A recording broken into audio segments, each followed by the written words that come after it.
우리는 지난주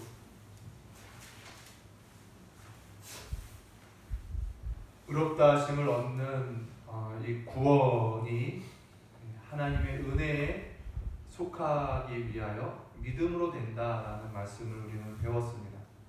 그래서 믿음이 하나님의 은혜를 높이고 믿음이 하나님을 자랑하는 그러한 비밀에 대해서 우리가 들었습니다. 그래서 믿음으로 하나님의 교회 공동체에 들어온 믿음의 성도들 또 교회 구성원들 중에는 육신을 따라서 자랑할 것이 없다. 왜냐하면 믿음으로 구원받은 것은 하나님의 은혜로 된 것이기 때문에 믿음으로 공동체의 구성원이 된 자들은 자랑할 것이 없다라는 것을 우리가 확인을 했습니다. 그래서 하나님께서 가장 기뻐하시는 것이 무엇이라고 배웠습니까? 바로 믿음이죠. 하나님이 가장 기뻐하는 건 믿음입니다. 피조물인 인간이 창조주 하나님께 드릴 수 있는 것은 바로 믿음 이것이다라는 것을 우리는 배웠습니다. 오늘도 그 말씀의 연장선으로서 이 믿음이 이제 우리에게 얼마나 또 큰 복을 가져다 주는지를 오늘 말씀을 통해서 배워보겠습니다. 자, 여러분 복 너무나 좋은 말이죠. 복이라는 말 싫어하는 사람 아무도 없을 겁니다. 기독교는 복을 주는 종교가 맞습니다. 기독교에서 말하는 건 복입니다. 성경에 수많은 복의 말씀들이 나옵니다. 자, 그래서 우리는 이 복에 대한 개념을 우리 그리스도인들은 잘 가져야 돼요. 복. 우리가 얻고 싶은 복에 대한 개념입니다. 여러분 복을 보통 일반적으로 어떻게 생각합니까? 사람들이 복. 여러분이 받고 싶은 복의 내용을 한번 생각해 보세요. 많은 사람들이 복을 자기 인생을 살다가 행운처럼 다가오는 어떤 그러한 것으로 여기는 경우가 많습니다. 그래서 복을 행운으로 여기는 겁니다. 크게는 이것이 성공할 수도 있고 실패할 수도 있는 50대 50의 확률을 가지고 살아가는 인생 중에 실패가 아닌 100% 성공이 이루어졌을 때를 사람들은 그걸 내가 복받았다라고 생각을 한다는 거죠. 그래서 자신이 어떤 큰 회사에 투자를 했습니다. 성공과 실패의 50%의 반반의 확률이 있습니다. 그런데 실패하지 않고 성공을 합니다. 100% 수익을 얻습니다. 하나님께서 내게 복을 주셨구나. 이렇게 생각을 하죠. 학생들은 어떤 자기가 원하는 대학을 가려고 공부를 했을 때 불합격이 아닌 합격을 했을 때 하나님 내게 복을 주셨구나. 취업을 했을 때도 떨어지지 않고 합격을 했을 때 하나님께서 복을 주셨구나. 이런 생각을 하게 된다는 것입니다. 또한 자신이 뭔가를 계획한 것이 흐지부지 끝나거나 실패가 아니라 그것이 성취됐을 때 하나님 내게 복을 주셨구나 이렇게 생각을 한다는 거예요. 이렇게 자기 인생에 확률적으로 반반 있을 때 하나님께서 한쪽으로 성공을 이루는 100%의 성공을 주시는 것을 우리는 그런 행운을 복으로 생각합니다. 또한 원래 자기 인생에 없었던 것인데 우연히 나에게 이루어지는 또 우연히 나에게 생기는 어떤 그런 행운들을 또한 복처럼 여기게 된다는 것. 우리가 대부분 하나님께 기대하고 바라는 복의 내용들이 이런 종류들이 많습니다. 그래서 하나님께서 이 반반의 확률 가운데 성공이라는 복을 주시기 위해서 또 하나님으로부터 그 복을 얻기 위하여 사람들은 어떻게 합니까? 열심히 하나님을 섬깁니다.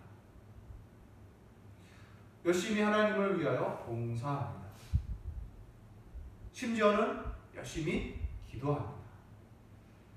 그래서 하나님이 나의 그 열심 있는 봉사와 섬김과 또는 기도를 보시고 응답으로 그러한 성공의 복을 주실 것을 기대한다라는 것이죠. 그래서 우리는 열심히 하나님을 섬기고 열심히 신앙생활을 한다는 것입니다. 자, 근데 여러분 한번 생각해 보죠. 우리가 믿는 하나님께서 우리의 그러한 열심들을 보시고 열심들의 행동들을 보시고 거기에 대항한 합당한 응대로서 우리에게 복을 주신다면 여러분 과연 그 복이 복음에 합당한 복일까요? 복음이 무엇입니까? 복음? 여러 가지로 설명할 수 있지만 복음은 나의 어떠함과 상관없이 하나님께서 미리 자신의 기쁘신 뜻대로 나를 사랑하기로 작정하셨기 때문에 나와 어떠함과 상관없이 하나님이 작정하신 그 사랑으로 나를 사랑해 주시고 나를 구원하기로 작정하셨기 때문에 나의 어떠함과 상관없이 내 복을 받는 것을 복음이라고 얘기하는 것입니다. 그래서 지난주에 일하지 않아도 의롭다함을 받고 불경건함에도 불구하고 하나님 앞에 의롭다함을 인정받는 그 복, 그게 복음입니다. 일하는 자에게 상을 주는 것은 보상이죠. 싹시입니다. 그러나 일하지 않는 자에게 의롭다라는 상을 주시니 이것이 은혜인 거죠. 이게 복음입니다. 마찬가지로 우리가 하나님 앞에서 복을 받는다 할 때 나의 열심으로 복을 얻어내고 나의 섬김을 하나님께서 보시고 기쁘게 여기셔서 내게 복을 주신다라고 한다면 그것은 복음의 정신에, 복음의 사상에 맞지 않다라는 것입니다. 그러므로 여러분, 우리는 이 복이 무엇인가를 잘 알아야 됩니다. 여러분, 우리는 구원을 무엇으로 얻습니까? 우리가 구원을 은혜로 얻습니다. 믿음으로 말미암아 하나님 앞에 은혜로 구원을 얻습니다. 그러면 이 복은 어떻게 얻느냐? 복 또한 은혜로 얻는 것입니다. 복 또한 믿음으로 은혜로 얻는 것이 바로 복음의 말씀입니다.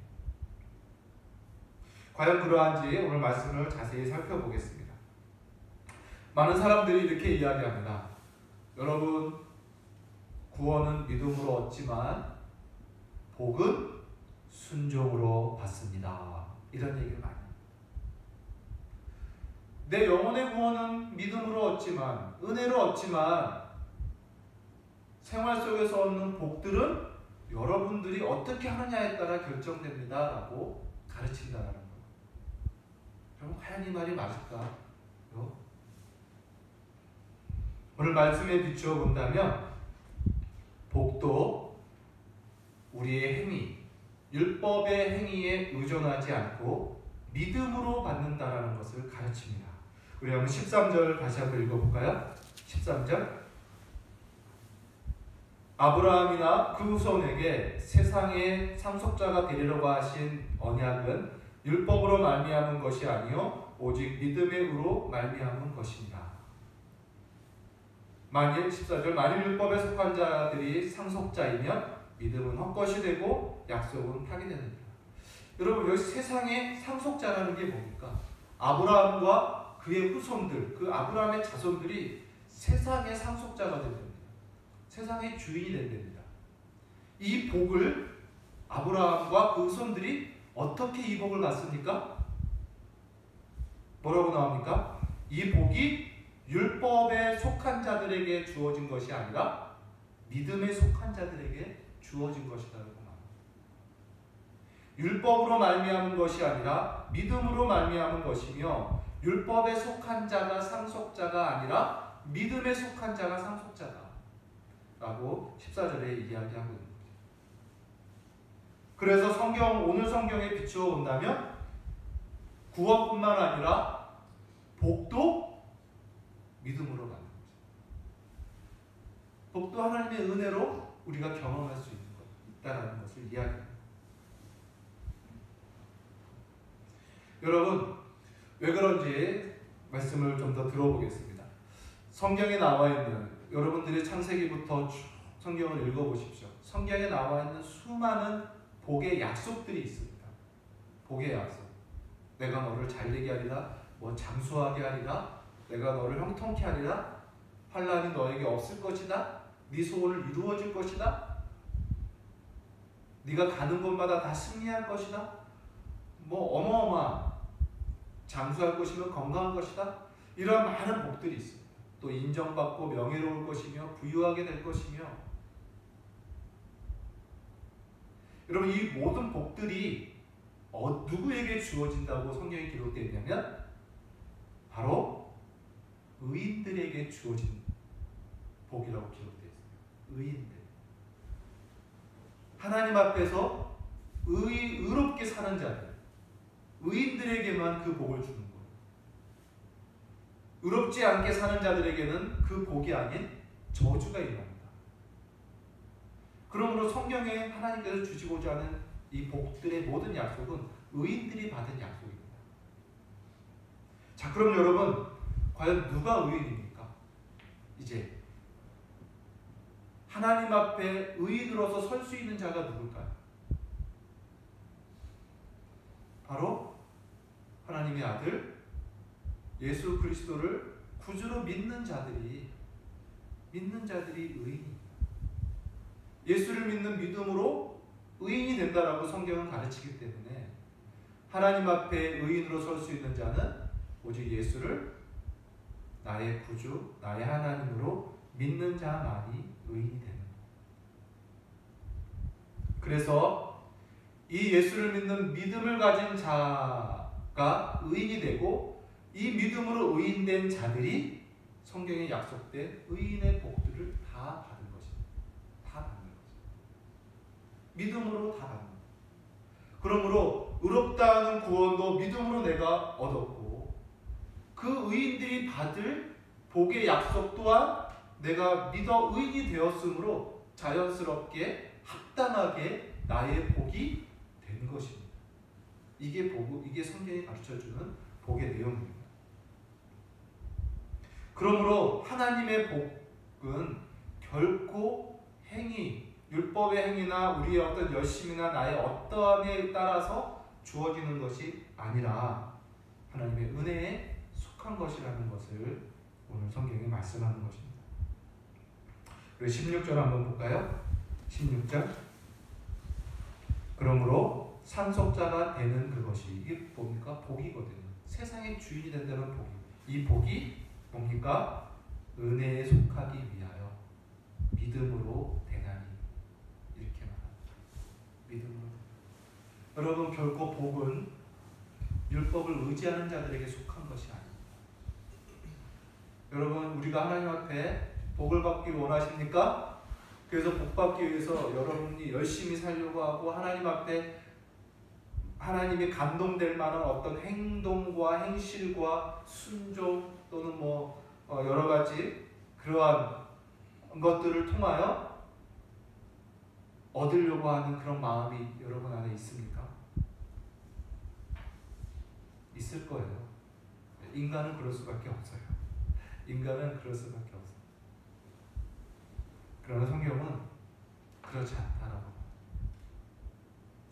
여러분, 이 말씀이 왜 중요하냐면 방금 제가 인간은 그럴 수밖에 없다라고 표현했는데, 우리 사람들은요, 아무리 자유를 줘도 믿음으로 의롭다 되었으니 자유하라고 아무리 가르쳐주고 복음을 선포하고 기쁨을 소식을 전해도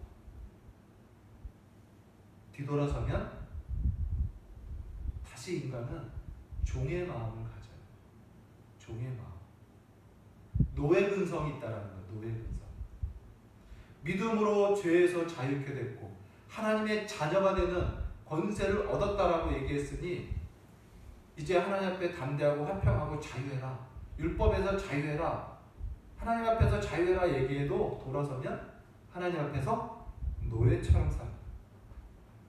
노예의 특성이 뭡니까? 노예. 우리들은 노예를 경험해보지 않았지만 한번 생각해봐요. 종들의 마음은 뭡니까? 종들이 하루 일과를 마치고 저녁에 잠잘 때 발을 쭉 펴고 편히 잘 수 있을 때가 언제냐면 그날 하루 맡은 일을 다 했을 때 발을 편하게 뻗고 잡니다. 주인이 당부한 아침에 일어나서 너 이것을 해라라고 한 그 당부한 것을 다 이루었을 때 비로소 종은 주인이 내게 혼나지 않을 걸 알고 마음 편히 자는 거예요. 근데 만약에 주인이 명령한 것을 95%만 하고 5%를 못하고 하루 해가 졌다. 잠자면서 그 생각하느라고 발을 뻗지 못한다. 이게 종입니다. 주인을 만족시켜 줘야만이 자유함을 경험하는 게 노예예요. 우리 사람들이 하나님과의 관계를 할 때 그렇게 관계해 왔다라는 거예요.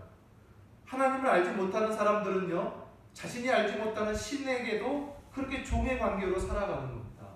신이라는 존재를 만족시켜서 그 신으로부터 복을 받으려고 하는 근성이 모든 인간에게 있다는 거예요. 이게 죄로 인한 저주입니다. 우리 신자들도 마찬가지예요. 믿음으로 죄에서 자유케 되었고 율법에서 자유케 되었고 하나님 앞에서 화평함을 누릴 수 있는 자녀의 자유를 얻었습니다. 그럼에도 불구하고 실상 생활은, 마음은, 하나님과의 관계에 대한 태도는 종의 태도를 갖고 있습니다. 그래서 하나님을 만족시켜주고 하나님의 눈을 즐겁게 해드려야만이 복을 받을 거라고 생각하는 거죠. 여러분, 그렇지 않습니다. 우리는 이미 예수 그리스도의 십자가 안에서 우리의 모든 죄가 사함받고요. 우리는 예수 그리스도를 믿는 믿음으로 저와 여러분은 자녀가 되었습니다. 죄에서 해방되고 율법에서 자유케 되었습니다. 하나님과 화평을 누리는 담대한 존재가 되었습니다. 하나님의 눈치를 봐가면서 하나님을 만족하면서 복을 받는 존재가 아니라 이제 믿음으로 의롭다 하였기에 의인이 되어서 의인들에게 주어지는 모든 복을 우리는 다 이미 약속으로 받아버립니다. 우리의 행위와 상관없이, 우리의 인품과 성품과 상관없이 믿음으로 모든 복을 다 약속받아놨습니다. 이게 복음입니다. 그래서 이 약속 또한, 이 복 또한 은혜에 속한 것이다. 이렇게 성경은 가르치는 것입니다. 사랑하는 성도 여러분, 우리가 믿음으로 구원을 받고 믿음으로 복을 받는다라는 이 사실을 여러분 절대 잊지 마시기 바랍니다. 이제 하나님과 나와의 관계 속에서 하나님 앞에서 나의 태도 가운데 복을 얻기 위하여 종처럼 살지 않기를 바랍니다.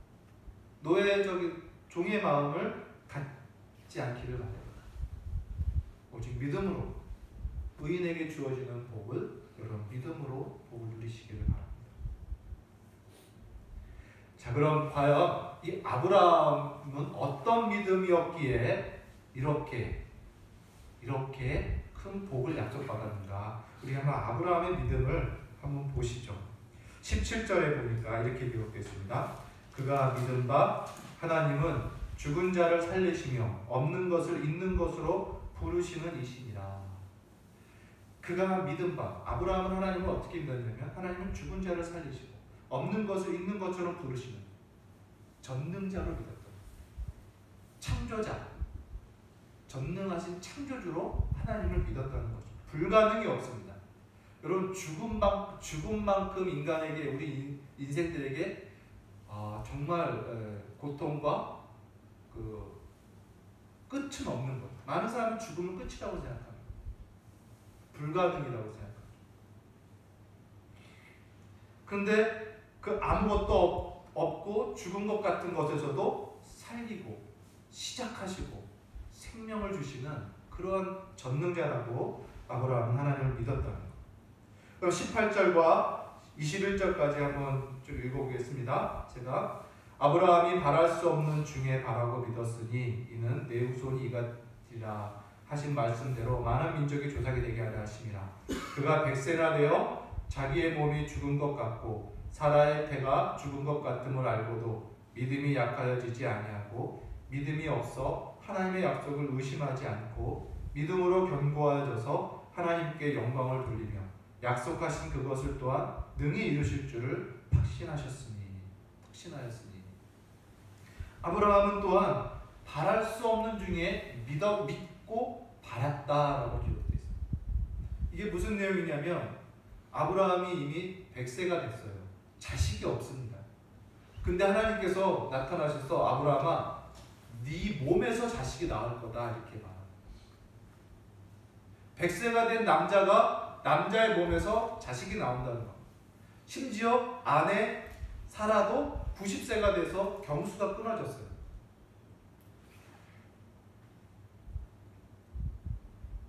그러한 상황에서도 자식을 바랄 수 없는 상황임에도 불구하고 아브라함은 어떻게 해요? 약속하신 하나님을 믿고 그 약속을 의지했다는, 바랄 수 없는 상황 중에도 믿고 바랬다는 것입니다. 오늘 표현이 너무너무 참 재밌는 표현입니다. 19절 후반과 20절에 보면 이렇게 기록되어 있죠. 태가 100세가 되어 자기 몸이 죽은 것과 같고 사라의 태가 죽은 것 같음을 알고도 믿음이 약하여지지 않아요. 이런 불가능한 상황이 닥쳤어요. 바랄 수 없는 상황이 돼버렸는데도 믿음이 약해지지 않아요.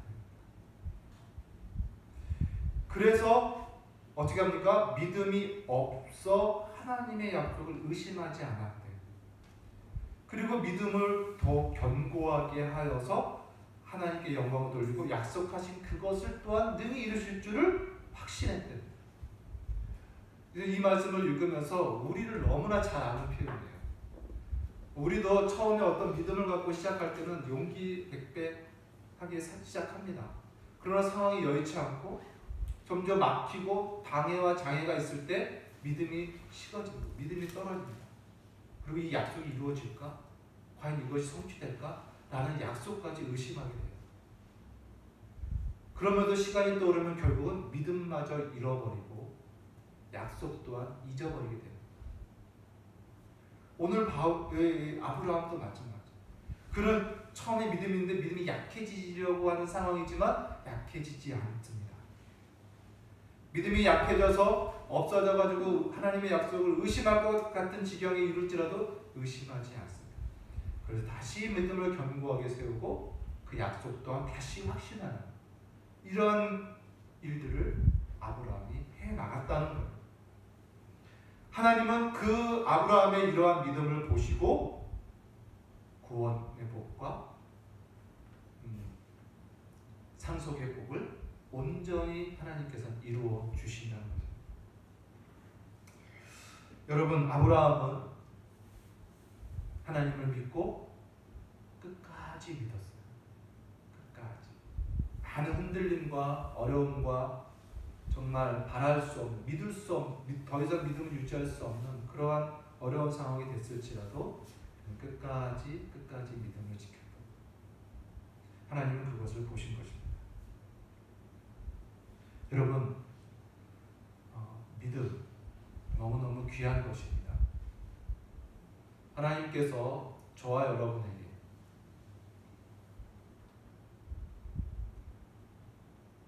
어찌 이런 믿음을 주셨는지,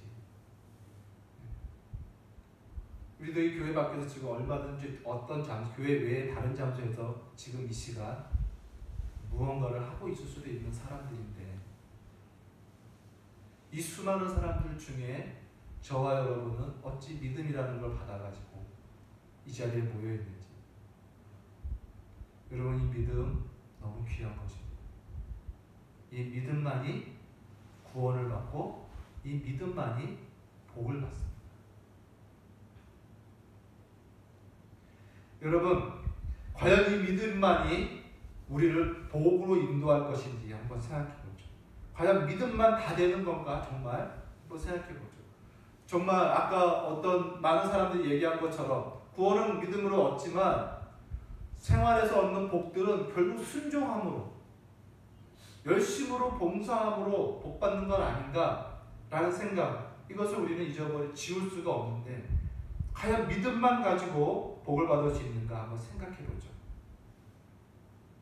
동일하게 아브라함 이야기를 한번 해보겠습니다. 여러분, 자, 아브라함이 지금 하나님은 없는 중에도 있는 것을 만드시는 창조주고 죽은 자도 살리실 수 있는 전능자라는 걸 믿는 믿음을 갖고 있습니다. 그리고 자기 몸에서 자식이 태어날 거다라는 약속을 받았습니다. 그리고 그 자식들이 번성하여 자기가 지금 객으로 살고 있는 가나안 땅을 다 주인으로 상속받을 것이다라는 약속까지 받아놨습니다. 그런데 지금 아브라함의 형편은 어떻습니까? 100세가 돼갑니다. 아내는 90세가 되었어요.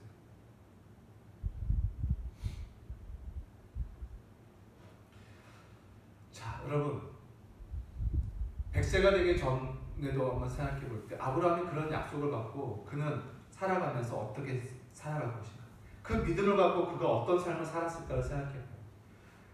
아브라함은 분명히 자신의 몸에서 자식이 태어날 걸 알고 자신의 몸을 상당히 거룩하게 구별했을 것입니다. 자신의 몸을 함부로 하지 않았을 것 같아요. 자신의 몸을 아무 데서나 음란을 행하고 음행을 보여주지 않았을 거예요. 내 몸에서 하나님이 약속한 자손들이 태어난다고 그 약속을 믿는 자라면 자신의 삶을 정결하고 거룩하게 살았을 것입니다. 하나님 앞에서 완전하게 살려고 했을 것입니다. 그 가나안이라는 이방 문화 속에서 그 음란하고 퇴폐하고 이기적이고 폭력적인 그 문화 속에서 그 문화에 그가 빠져들지 않고 그는 끝까지 자기 자신을 거룩하며 절제하며 약속받은 자답게 자신의 몸에서 자식이 태어날 것을, 자기 자식이 영화롭게 될 것을 바라보면서 상당히 자기 몸을 관리했습니다. 또한 아내를 대하는 태도도 한번 생각해 볼까요? 아브라함. 그러한 믿음을 가진 아브라함은 자기 아내로부터 자기 자식이 태어날 것 생각해 보면 이 유업을 함께 이을 아내로 생각하면서 아내를 상당히 존중했을 거예요. 함부로 대하지 않았을 거예요. 아내를 위해서라도 자신의 몸을 음행에서 지켰을 거예요. 또한 어떨까요? 아까 말한 이 문화, 이 악한 문화에서부터 자기 자식뿐만 아니라 가족들, 심지어는 종들도 구별하여서 우리가 여기 살지만 우리는 저들을 닮아서는 안 된다. 얼마 후에, 얼마 안 있으면 하나님께서 우리가 이 땅을 차지할 하나님의 백성으로 우리 사는 거다. 우리 이 문화를 본받으면 안 된다. 라고 하면서 자식들을 가르치고, 그 종들을 가르치고 가솔들을 가르치면서 세상 문화로부터 시켜가는 그러한 주인의 모습을 살았을 겁니다. 또 한번 생각해 보죠.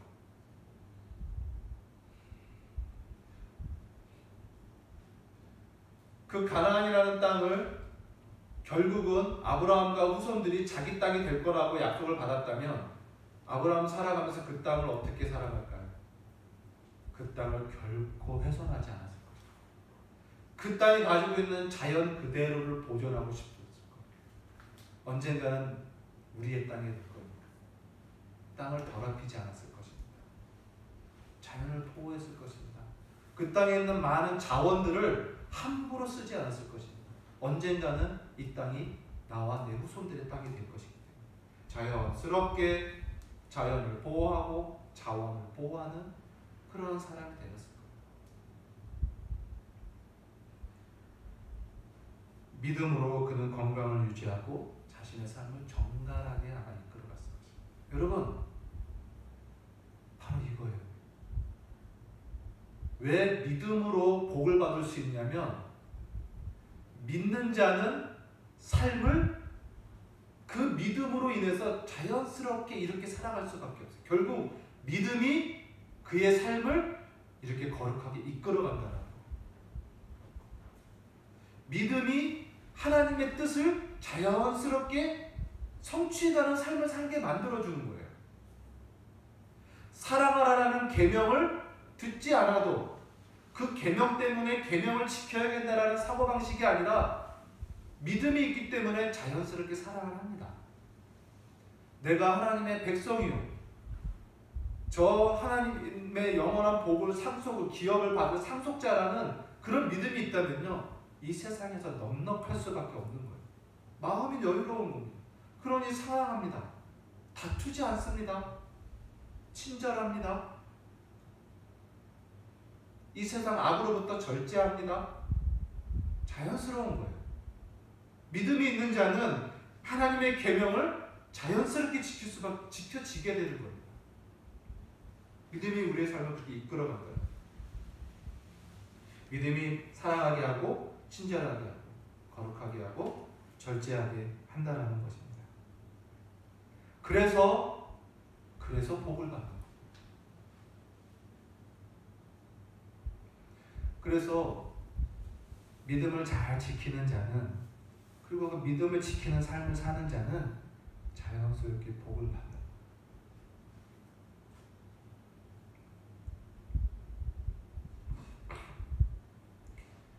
많은 사람들이 복은 계명을 지킴으로 얻는다고 생각하는데, 믿음 없이 계명을 순종할 수 있습니다. 지킬 수 있습니다.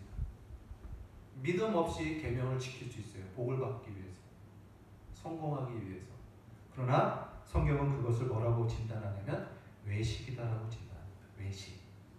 주님이 받으시는 순종이 아니라는 거죠. 결국 믿음만이 구원과 복을 경험케 하는 그러한 비밀이 있다는 것을 성경은 가르칩니다. 또 꼭 말씀드리고 싶은 것은 이 복, 아까 말씀드린 많은 사람들의 사고방식, 생각 속에 복은 나에게 원래는 없는 것인데 살다가 우연히 되어지면 좋은 그런 것을 여기는데, 성경이 말하는 복은 뭡니까? 나에게 없던 것이 이루어지는 행운이 아니라 나에게 이미 약속으로 주어졌다라고 얘기해요. 성경에 나와 있는 모든 복은 저와 여러분에게 이미 우리의 것으로 주어졌습니다. 우리의 것이.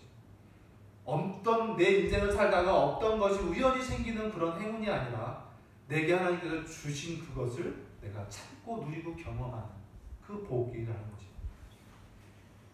그러면 우리는 어떻게 경험하고 그 복을 어떻게 확인하고 어떻게 체험하고 누려갈 수 있는가, 그 복들을 이 생활 속에서 바로 믿음으로 살면 자연스럽게 하나님의 계명과 뜻을 순종하는 삶이 자연스럽게 되어질 것이고, 그 복을 자연스럽게 경험하게 됩니다. 삶에서 경험하게 되는 거죠. 그래서 성경에 너희는 구원을 이루라 이런 말씀이 있죠. 구원을 이루라. 이미 구원받은 우리가 무슨 구원을 또 이룹니까? 이게 무슨 말입니까? 이미 구원을 받았으나 이 땅을 살면서 구원받은 자의 그 복락들을 경험해봐라 이런 뜻입니다. 구원의 약속된 복들을 여기서 실현해봐라, 실현해내봐라 이런 거예요. 그게 구원을 이루라라는 뜻입니다. 하나님께서 우리에게 약속한 이 복을 우리는 삶 가운데서 실현해서 누릴 줄 알아야 돼요. 누릴 줄 알아야 돼요. 근데 그 누리는 방법은 오직 믿음의 삶입니다.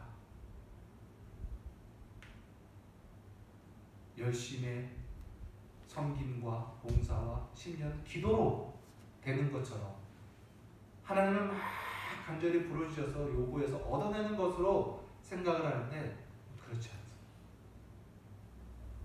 믿음의 삶을 살면 자연스럽게 하나님이 약속해 놓은 복들을 우리는 주저리 경험하며 살아가는 거예요.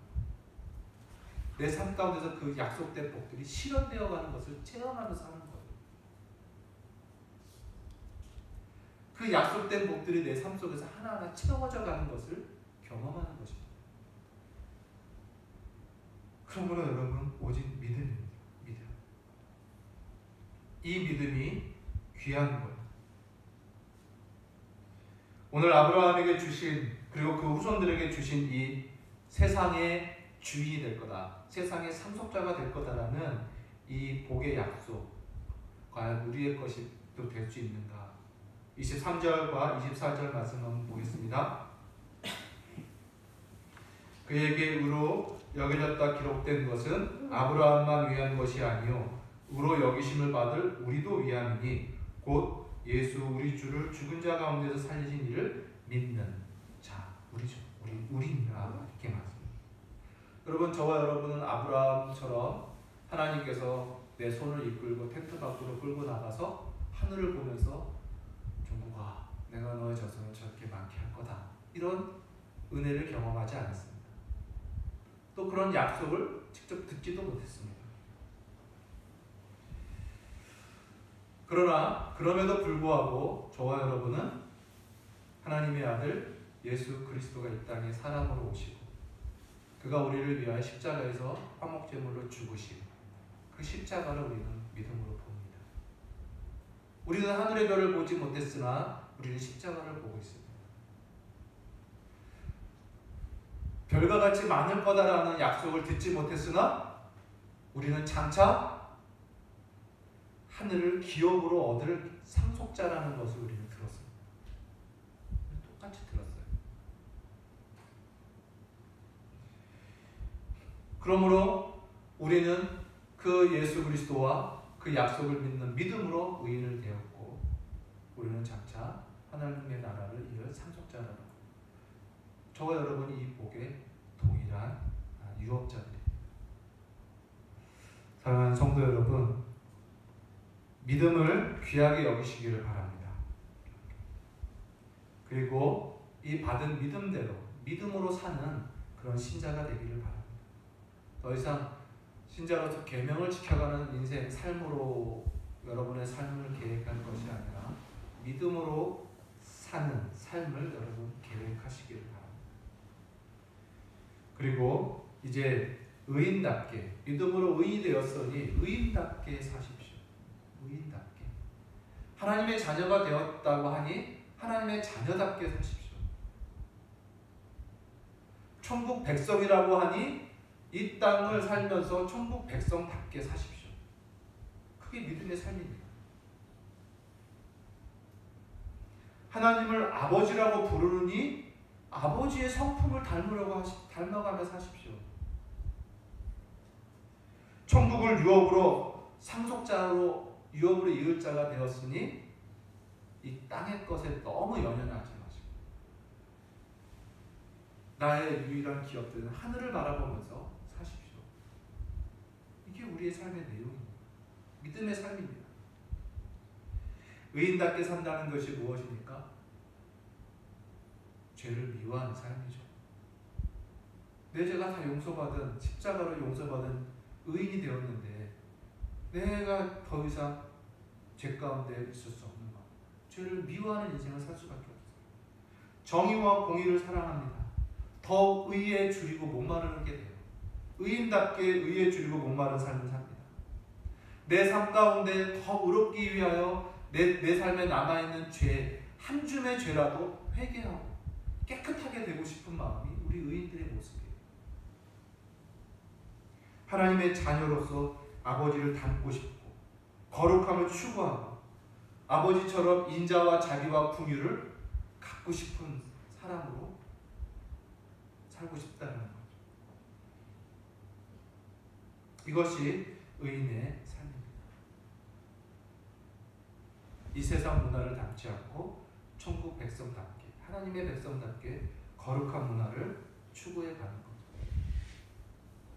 오직 믿음으로 이 모든 것이 가능한 것입니다. 믿음 없이는 이러한 것들을 이룰 수도 없고 이뤘다 할지라도 헛것이 되는 거죠. 믿음 없이는 진실로 하나님을 기쁘시게 할 것이 전혀 없어요.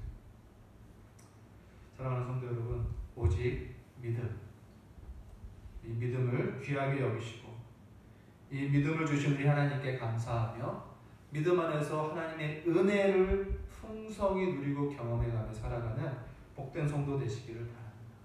믿음 안에서 자유하시고 하나님의 은혜 안에서 기쁨으로 평강으로 살아가는 귀한 성도 되시기를 주의 이름으로 소원합니다.